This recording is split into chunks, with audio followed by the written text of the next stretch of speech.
What's poppin', y'all? Welcome back to the Pee Wee Plug channel. Before we dive in on today's topic, I just want to remind everybody at home, make sure you hit that like button for me. And if you're new and you enjoy this type of content, make sure you subscribe. The Los Angeles Clippers last night, I think they reached the lowest point of the season. I agree, it was very low after they acquired James Harden and they went on a losing streak and they just couldn't buy a win. But man, last night was the worst that I've seen in a very long time for this group of guys. I don't know what you call it is. The Fantastic Four with Russell Westbrook, Harden, Paul George, Kawhi. I don't know what we're titling that. But I think this will probably be the lowest of this entire existence of this core four or Fantastic Four. They're at home last night. They're going up against a Denver Nuggets team that doesn't have Nikola Jokic, Jamal Murray, or Aaron Gordon. Instead, let me read you the starting lineup for the Nuggets last night. They had Reggie Jackson at point guard. In the backcourt with him, KCP. Then you have Justin Holiday, Michael Porter Jr., and DeAndre Jordan. DeAndre Jordan, who I haven't seen play legitimate basketball minutes in a very long time. Right? That's the starting lineup. Now, let me tell you some of the stat lines from some of these guys because it may blow your mind if you haven't already seen or you just, last night's game was late. Maybe you went to bed. I don't know. But just to refresh your memory, Reggie Jackson had 35 points, 13 assists, and 5 rebounds. Right? Reggie Jackson. No disrespect to Reggie Jackson, but damn. DeAndre Jordan, 21 points, 5 assists, 13 rebounds.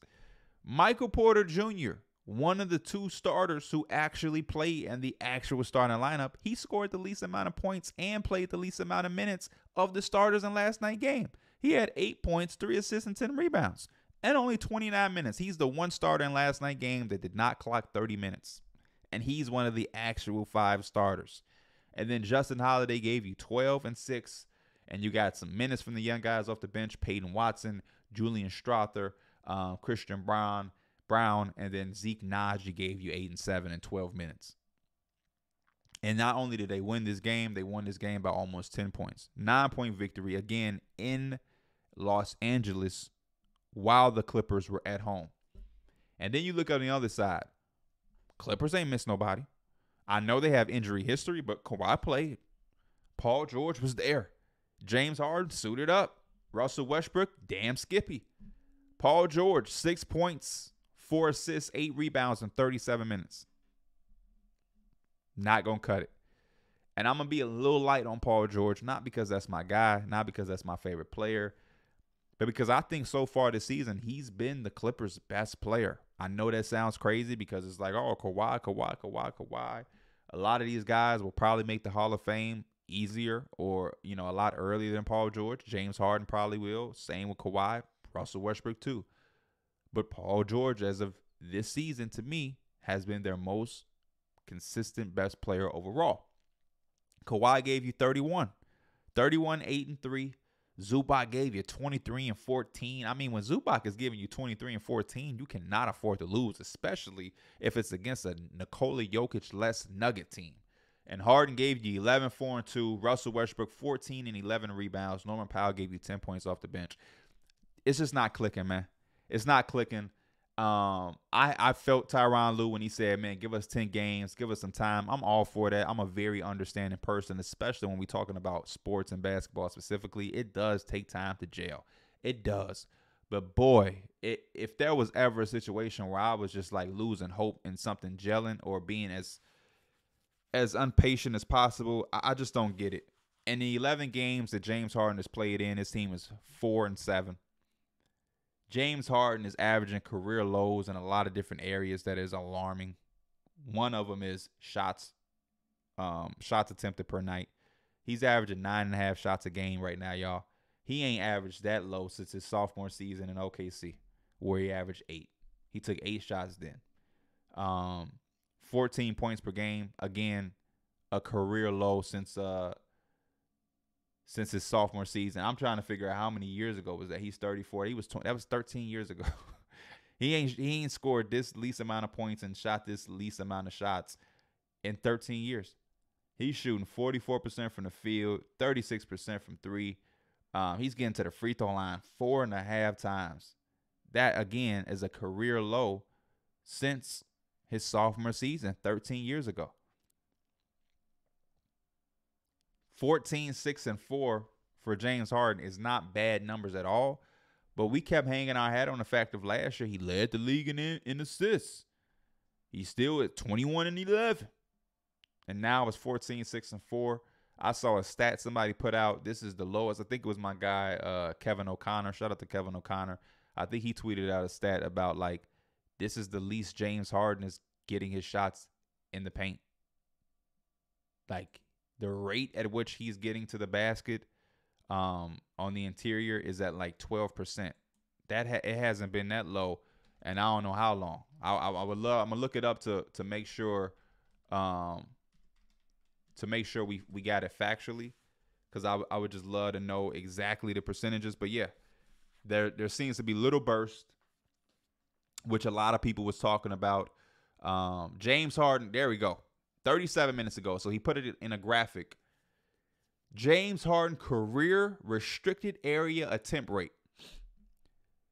James Harden in 2009, 2010, way back in his early days, he's getting shot attempts in the restricted area at 33% rate, 32% rate, 36% rate, 34, 30, 34, 28%. This is in Houston. 27%. Then it went back up to 31. Then 27. Then 28. 29. 28. Last year it dropped all the way down significantly to the worst it's been in his entire career at 21%. This year, 12.5%. James Harden is getting shot attempts in the restricted area at a 12.5% rate this year, which is the lowest by far. By far. It ain't never been below 20, 21. That's a long that says decline more than anything we've seen. And then when I talk about Kawhi Leonard, yeah, Kawhi Leonard had a really good game last night. He had 31 points. But on the season, Kawhi is giving you 21 points per night, 45% from the field, 37% from three, rebounds 5, assists 3. These ain't god-awful numbers, but, dog, these ain't Kawhi Leonard numbers. I mean, last year, on just a slight year, Kawhi gave you 24 points a night with 6.5 rebounds, 4 assists, shooting 50-some% from the field. This dude has been robotic. This year, it ain't, again, that it's horrible, but it just ain't Kawhi Leonard-like. Russell Westbrook, we obviously know what comes with Russell Westbrook. 12 points, 6 rebounds, 5 assists, almost 3 turnovers a night. And then you got Paul George up there. He's hooping a little bit. 24 points, 6 rebounds, 3.5 assists, 2 steals. He's shooting 45%, 37% from 3, 90% from the free throw line. And those are just cool numbers, in my opinion, for Paul George. There's no rhythm to these guys. I don't know what to expect on a night-in-night basis. The one thing I can say, this team is they can defend. They're ranked 5th defensively, if I'm not mistaken. Yes, they're ranked 5th defensively, 17th offensively, and their pace right now is at 21. This team, that's too slow. That's way too slow. And I get it. James Harden is always going to be a guy who likes to play at a slower tempo. But then Russell Westbrook likes to be fast. You know what I'm saying? Kawhi Leonard is a little bit slower. But Paul George, I think, likes to play a little bit faster. Paul George can play in both settings. Kawhi, all these guys can probably play in both settings. But historically, I think Russell Westbrook and Paul George complement each other in that aspect. I just don't understand how they grind out wins, man. They 21st in scoring, points per game. When you talk about threes, they're 19th in attempts. They're 23rd in field goal attempts over the course of a game. They rebound well. They get a lot of steals. Nobody in the NBA gets more steals than them per game. They get almost 10 steals a game, which is ranked number 1. They're 19th in turnovers at 14.5. I'm going to be honest. It's still early. They're going to get it together to the point where they're going to make the playoffs. They're going to go on a little run. They're going to look impressive. But the overarching goal for this team was to win a championship. Kawhi Leonard and Paul George came together to win a championship, if not multiple championships, and to get out of the little brother light of the Los Angeles Lakers. And Steve Ballmer has been an animated, aggressive owner, supplying the money behind them, investing as much as possible. They got the new arena coming soon. But I think they might have made a slight mistake with the James Harden thing. I was a guy that was excited to see it. I thought James Harden was going to look a little bit different. Still a lot of time for him to look different and for things to get kind of in that groove. But this may be one of those cases of, again, the less is more theory. It might be too many chefs in the kitchen right now. Not enough ingredients to make the proper dish that they're looking for. And this may be a situation where they were better off getting somebody who may not have the name or the cachet of James Harden, but there might have been somebody out there that maybe was a better fit for the long run, the consistency and the fit and the flow of this team, in the overall sense. Yeah, Malcolm Brogdon ain't James Harden, but for this team, Malcolm Brogdon may have been a better fitting, flowing option. And granted, he's on the last year of his deal, James Harden. If it don't work, I guess you can go separate ways. But if this thing gets extremely ugly, you then threaten yourself with losing Paul George or Kawhi, if not both. I just don't know where they go. There's really nothing out there that I don't know their identity. Again, they defend well. 5th-ranked defense. That is not a slight. You got to clap it up for that. But at their fullest potential, based off what I've seen in 11 games, does this team scare me? I don't think so. The Suns is dealing with injuries and shit. And they doing their thing. They ain't struggling to get wins, and they have not had their full team out there yet. Some nights you got just Kevin Durant. Some nights you got just Devin Booker. Very few nights you have all three. And they're still pulling out wins. So you got the Clippers here. They say, hey, we need Paul George and Kawhi to be available, buy in to playing and always being there. They did that, and that shit not leading to nothing still. So my eye is on the Clippers. Y'all let me know in the comments what changes, what things y'all think they need to fix. I got a long laundry list of shit that they could do differently. But even in that list of things, how much will it change? Because you're going to probably run into the same problems. You can say, hey, man, Kawhi got to get more touches. Paul George got to get more touches. But then what are you going to have James Harden do? He's going to spot up in the corner. He still looks disinterested when he does not have the basketball. He still looks ineffective when he doesn't have the basketball. I still don't know how you make him a threat when the basketball isn't inside of his hands. One person I will tip my hat off is Russ. Russ constantly, each game that I watch them, finds a way to be effective on that floor. Last night, I seen him draw multiple fouls of just crashing offensive glass. I seen him get that team multiple second chance opportunities and looks, just crashing offensive glass, just being a force, just doing something that promotes winning.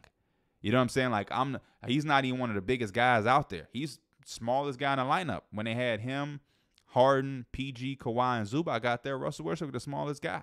Biggest heart, clashing the glass. Second chance possession, a foul, pushing, grinding. They need more guys that are going to turn into that and buy into what can I do to be effective for this team. Because if everybody trying to be them old selves, if everybody's trying to be all-star status, this is gonna end ugly. Or they might find themselves looking like, man, we got to make us a whole nother trade on some 2K shit, man. We got to make a whole nother trade. So, y'all let me know in the comments what y'all think about the Clippers. Again, what changes? Do y'all feel the less is more theory applies here? Is this a staple? If the less is more theory ever had a pitcher, is this it right here before our eyes? Is it still too early? Y'all let me know. As always, I appreciate it. I love you guys. I am Pee Wee the Plug. This is the Pee Wee the Plug channel. You can catch the Heliocentric podcast on Mondays. As always, I'm out. Peace.